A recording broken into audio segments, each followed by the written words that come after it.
Апа, атам качан келет? Түйгөнүн аны сагындым.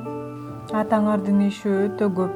Ал элдин үйүндө жарык, жылуулук болсун деп аракет кылып жүрөт.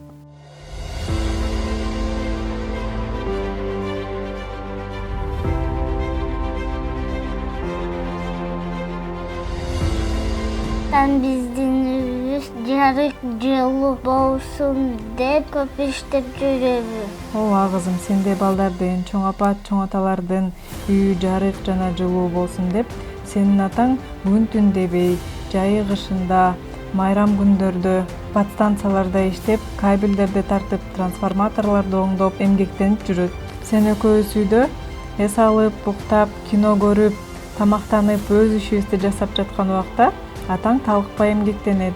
Анын жумушу өтө оор. Биз үйдө жылуу отурсак, атаң караңгыда, жамгыр, кар жаап жатса дагы суукта иштеп, аварияны тезирээк оңдоп, адамдарга жарык жана жылуулук берүүгө аракет кылат. Алардын эмгегинин аркасында дүкөндөрдө, заводдордо, бала бакчаларда, мектептерде жарык бар. Ал энергетик. Анын жумушу ушундай жоопкерчиликтүү иш болуп саналат.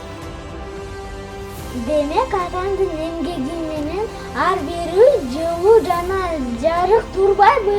Ооба балам, атаңдын жумушу жоопкерчиликтүү жана оор. Ал бардыгынын үйүндө жарык болгондо гана келет.